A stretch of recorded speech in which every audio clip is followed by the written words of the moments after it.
Now this is the one I'm recharging from the video before, and I got about 3 pounds 5 ounces, almost 3 pounds 6 ounces in there. We got the subcooling up to 15, superheat down to 14. It's 60 degrees, it's below any charts, and as you see for this chart here, they stop at 65 outdoor ambient temperature. And this, and you have to read the notes on this.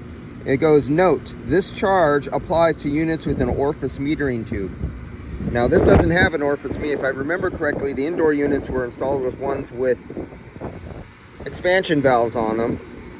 I do need to go look at this one again, but I believe there were, unless this is, I shouldn't believe, I should check, but the other ones were. And any one that I work on, when I rework it, I always remove the orifice tube and I stick in the expansion valve. Screw orifice tubes. Look at this wiring. Now the metal, you can see where the metal was rubbing right here when the plate was put back on here. When you have this much wiring and it dribbles down and the plate goes back on here, it smashes the wire right up against the sharp edge of the metal right here. And then this unit vibrates like hell. Over the years, that's what gets you your vibration. And everywhere else, when you have this much wiring left in there and you have to like stuff it in there and you're like trying, okay, you go, okay, I don't want it to get caught between here and do what it was doing, which I'm going to try to stop, not let it do when I put the plate back on. But then it's pushed up on the metal everywhere else, and this, you can hear the vibration and it hums on your fingers.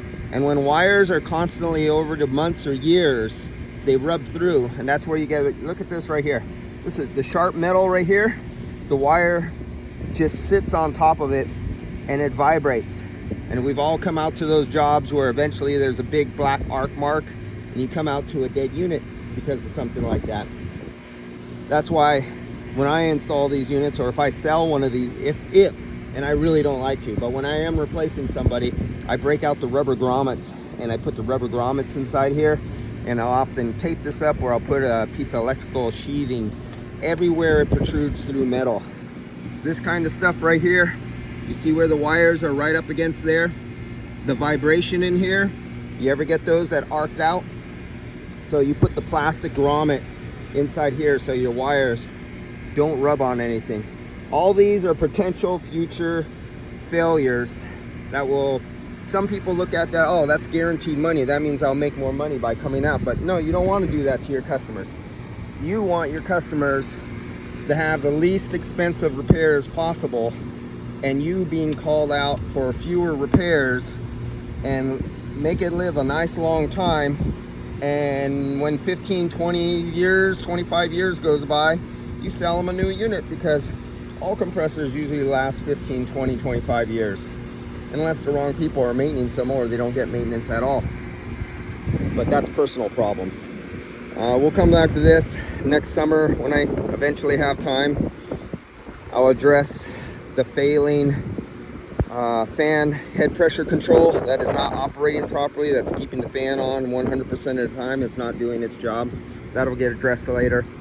Come back, fix this leak later on, and look for more leaks. And I know I got a leak right there, and I got a leak right there. I fixed that one, already replaced that one with another garbage one. That was the old dead one. Yes, guys, you could give me shit for not taking them off. I'm not taking them off. I didn't sell these.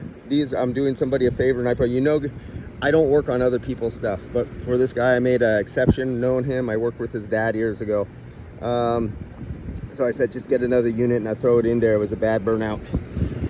What else?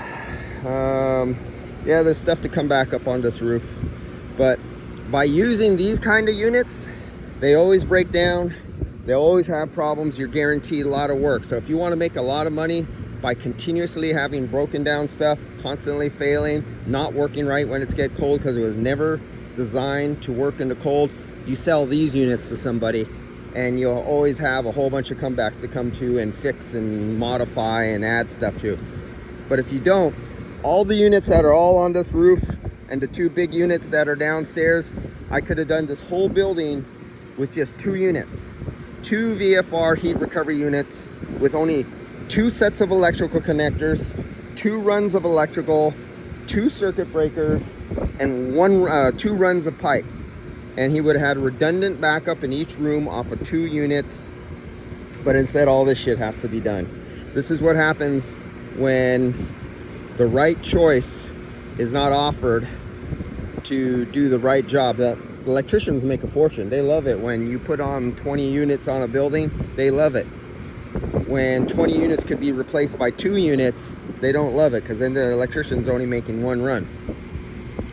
All right, guys, I'll see you later.